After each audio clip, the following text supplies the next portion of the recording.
Saya akan bercerita sebuah kisah yang mungkin jarang diceritakan. Kisah tentang aku. Aku yang lahir tanggal 2 Mei bertepatan 2 Poso di bulan puasa. Karena saat itu bulan puasa, Bapak meniadakan upacara tirakatan atau bayen, diganti dengan membaca Al-Quran dan kitab-kitab sastra dari Puro Pakualaman. Tahukah kalian, saat itu beratku tak sampai 3 kilogram. Sangat kurus. Tangisku cukup lembut. Tak sekeras bayi laki-laki yang lain. Dalam fisik yang kurus tadi, anehnya justru perutku itu agak gemuk. Karena wujudku itu tadi, Bapak memberiku paraban jemblung. Ya, Raden Mas Jemblung. Tapi sobat karib Bapak yang namanya Kiai Sulaiman mendapat firasat kejemblunganku tadi serta kelembutan suaraku kelak justru akan didengar oleh banyak orang. Maka beliau menambahkan nama di belakang nama parabanku tadi dengan nama Truno Gati, yang artinya pemuda yang berarti. Aku disekolahkan di sekolah Belanda, sekolah wong londo. Padahal saat itu aku sedang asik-asiknya main sama teman-teman, main sama anak-anak tangsi di belakang Puro Pakualaman. Dan ada juga anak laki-laki yang menjadi sahabat karibku. Salah satunya adalah Sariman. Jadi dulu kami sangat akrab. Kami sangat sering main bersama. Gelut juga bersama. Waktu itu aku mau masuk sekolah. Aku nyuwun kepada Bapak untuk mengajak Sariman. Tapi Bapak ngendika, Mas Jemblung, ora iso Mas Jemblung. Sariman kuwi ora duwe hak sekolah. Dheweke beda karo awake dhewe. Sejurus aku memandang Bapak. Tapi ya aku nggak berani memandang lama-lama. Kemudian aku menatap ke bawah sambil sebenarnya aku nggak setuju dengan apa yang mendapat pendapat Bapak tadi. Semua orang wajib dan berhak untuk mendapatkan yang sama. Dalam hal pendidikan pun juga sama. Aku sekolah sampai mendapat beasiswa di Stovia. Sekolah kedokteran Belanda yang saat itu sangat misuwur. Tidak semua orang bisa sekolah di sana. Aku banyak membaca buku. Ya, aku suka sekali membaca. Nah, salah satu buku yang menjadi kesukaanku adalah kisah tentang Diponegoro. Suatu saat ku baca puisi tentang beliau, aku membaca keras-keras di kelasku. Lalu apa tanggapan dari pengurus sekolahku itu tadi? Aku deleke karena dianggap menghasut siswa-siswa yang lain. Dan banyak sinyolondo yang tak suka dengan puisi tadi. Ya bisa jadi karena itu aku terus dikeluarkan dari Stovia. Alasannya mereka menganggap aku terlalu sering tidak masuk karena sakit-sakitan dan terlalu fokus di pergerakan rakyat. Alasan saja itu. Mereka jelas tak suka ketika aku menggemakan nama Pangeran Diponegoro yang dulu pernah sangat mereka takuti, sangat ditakuti para sinyo-sinyo itu. Perlakuan para sinyo itu membuatku memendam dendam, memendam geram. Apa sih mereka? Mereka itu hanya menumpang hidup di negeri ini. Namun tak lama setelah aku kerja sebagai jurnalis di sebuah surat kabar, aku mendengar kabar yang sangat mengusik lah pokoknya. Aku sebagai orang negeri ini sangat terinjak-injak harga dirinya. Lah gimana?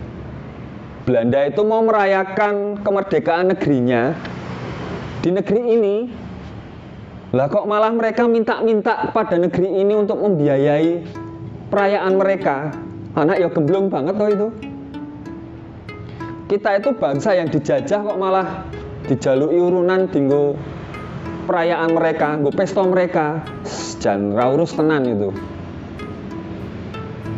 Maka kutulis segenap ketersinggunganku itu dalam kalimat sindiran yang berjudul seandainya aku seorang Londo, seandainya aku seorang Belanda.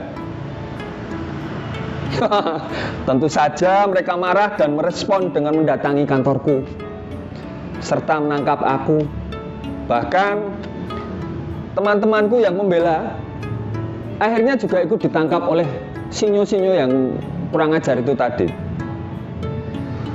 Sedemikian marahnya mereka, bahkan membuang kami ke pulau yang sangat terasing, sangat jauh. Tapi salah satu kariku justru orang keturunan Belanda mengusulkan agar kami dibuang ke negeri Londo, ke negerinya mereka.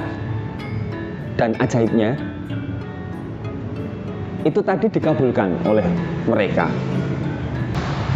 Di perjalanan, saat kapal berlabuh di Teluk Benggala, aku teringat istriku Tina yang ikut bersamaku itu tepat hari itu berulang tahun. Apa daya, aku tak mempunyai kado yang istimewa. Koper hanya berisi baju-baju saja. Aku memutar otak, mencari kado yang bisa menjadi sangat istimewa baginya. Ya, Tina adalah perempuan yang sangat istimewa. Pendiam, lembut tuturnya. Namun, jangan kira dia tidak bisa berkeras hati. Aku awalnya dahulu tertarik karena dia itu lembut. Tapi jangan tanya, ketika dia bertemu dengan sinyo-sinyo Londo tadi, dia bisa berubah menjadi singa yang sangat garang. Tak heran, karena Ibunda Tina itu kira-kira siapa? Ya, dia masih cicit dari Pangeran Diponegoro. Dari ibunya lah tadi, dia mendapatkan ajaran ngguh, teguh, tangguh, sengguh. Aku jadi teringat peristiwa saat kami masih kecil. Aku dan teman-temanku di kampung Jagalan berkelahi membela Tina dan kakak-kakaknya yang diganggu sinyo-sinyo Belanda. Kami menang. Dan betapa bangganya saya yang tak sia-sia melatih pencak silat untuk membela Tina. Namun, saya dan Tina harus berurusan dengan polisi dan wedono sekolahan kami masing-masing. Dan sejak itulah kami merasa dekat, aku dan Tina. Akhirnya kutemukan ide, kulantunkan tembang Kinanti Sandung, tembang karya Mangkunegoro kelima yang berisi kerinduan akan jantung hatinya yang tiada bandingnya di dunia ini. Lihat, dia cukup senang dan terharu. Di Belanda, aku harus bekerja keras. Aku mendirikan biro jurnalis. Aku tekun menulis kabar berita. Dan Tina menyambi menjadi pengajar di kindergarten Frober School. Dan dia mendorongku untuk ikut kursus dan ujian sertifikat guru Eropa. Aku menurut. Bayangkan betapa pontang-pantingnya aku hidup di sana. Itu pun tak mencukupi benar uang belanjaanku. Suatu kawan, Ernest, mengundangku dan Cipto menghadiri ceramahnya di Berlin. Sebagai orang buangan dengan wajah Asia, kami nekat berangkat ke sana. Tak ayal, kami ditangkap oleh keamanan negeri itu. Kami dengan wajah Asia kami dan percakapan bahasa Jawa kami, mereka curiga bahwa kami adalah mata-mata musuh mereka. Nah, disinilah Tina berperan besar membebaskan kami. Padahal dia sedang hamil anak kami yang pertama.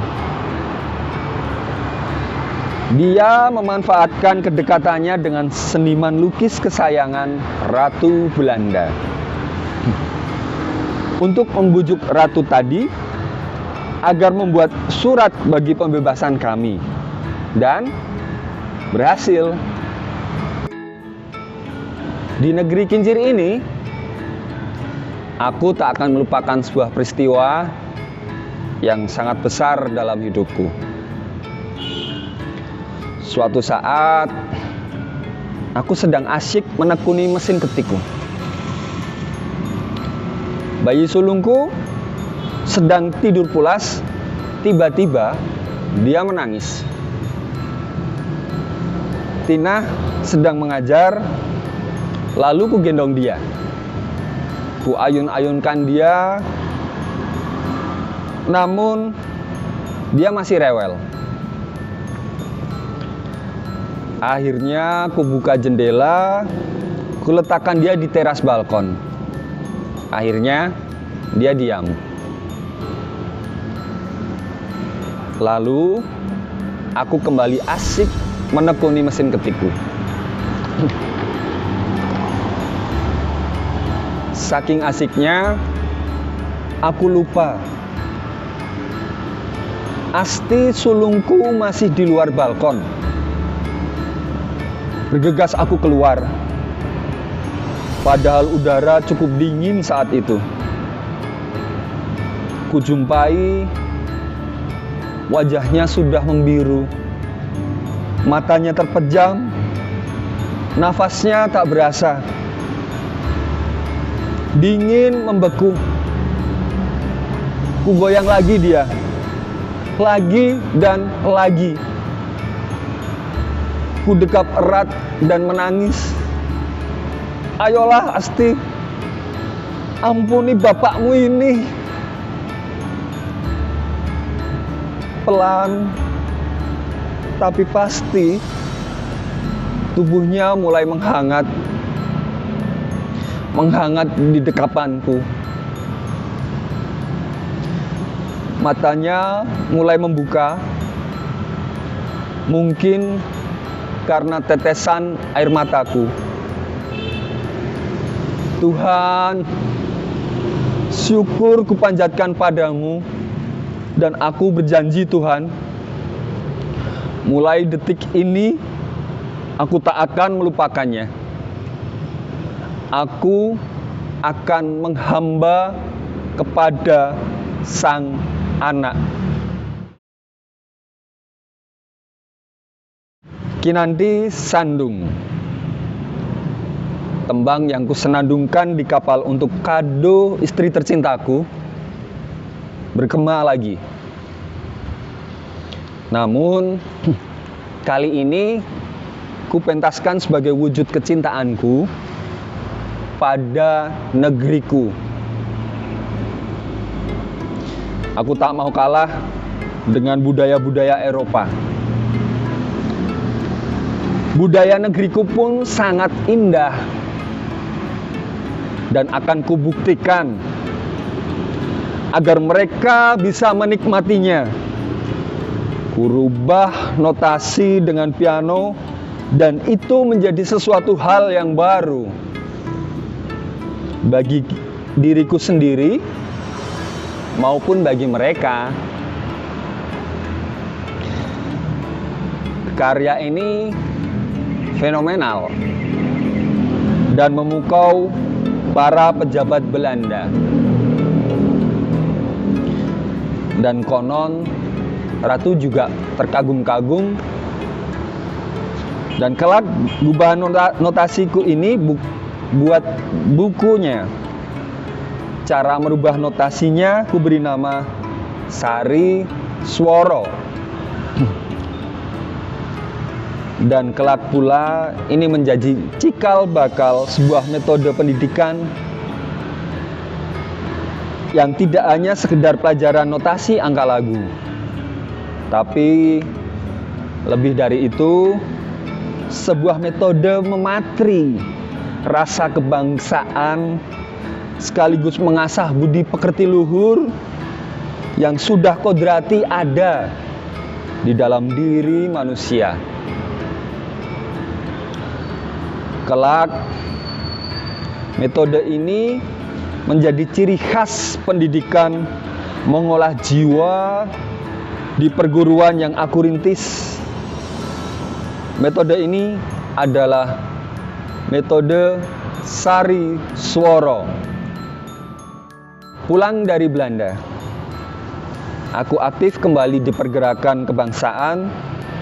Aku sempat menjadi ketua Syarikat Islam di Bandung. Aku bergelut dengan dunia politik. Suatu saat, aku bertemu Kiai Haji Ahmad Dahlan. Kiai yang setiap ceramahnya selalu aku datangi di Masjid Gede Kauman. Aku sangat kagum dengan beliau. Pemikirannya akan ajaran-ajaran Islam cukup nalar di tengah arus kejawen kala itu.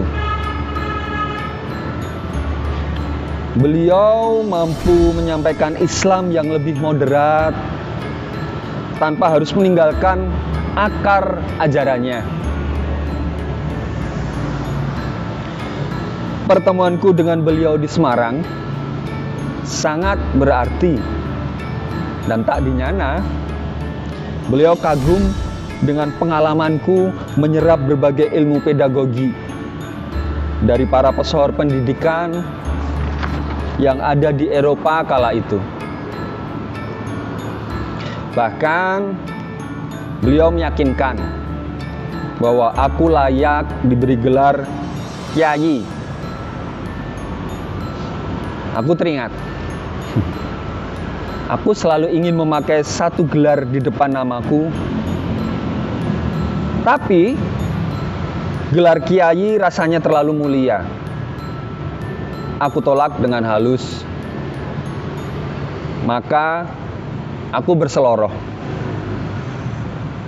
Aku berseloroh di hadapan beliau, kelak akan memakai tambahan Ki saja untuk menghormati budaya negeri moyangku.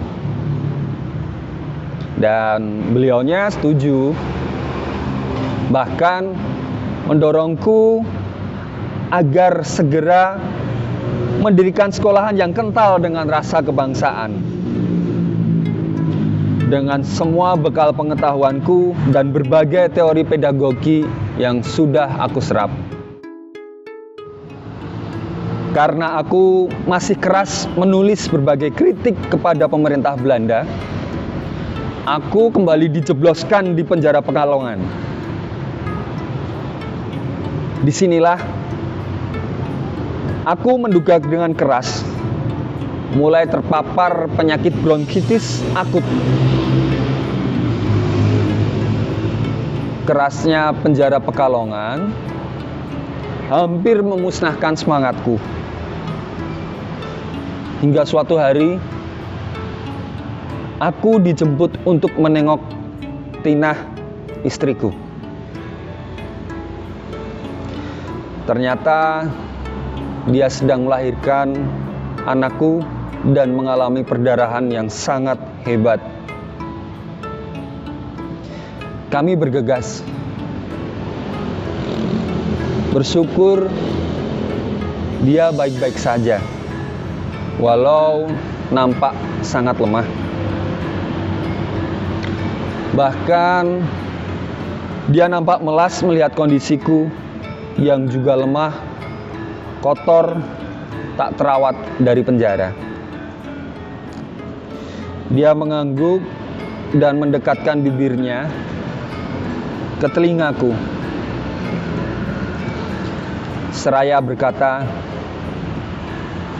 "Kang Mas, sampai kapan kamu akan terus begini? Tak sadarkah kamu usiamu akan habis hanya untuk berjuang dengan cara seperti ini? Kamu harus ingat pembicaraanmu dengan Kyai Dahlan. Kamu harus segera mewujudkan itu." Dan seperti disambar geledek, dalam posisi fisik terlemahku saat itu, aku seperti diingatkan, ya, aku harus berubah. Tak bisa selamanya seperti ini. Aku menulis dan keluar masuk penjara. Aku harus memberi manfaat yang lebih besar kepada bangsa ini.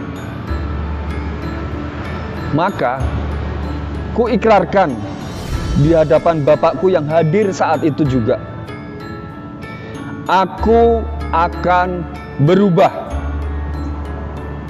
Aku akan menjadikan jalur pendidikan sebagai medan perjuanganku. Ikrarku ini disambut Tinah dan bapak dengan lega dan sukacita. Bahkan anakku yang baru lahir, ku beri nama tambahan Tarbiyah sebagai pengingat ikrarku tadi. Itulah awal aku mulai merintis perjuangan lewat pendidikan.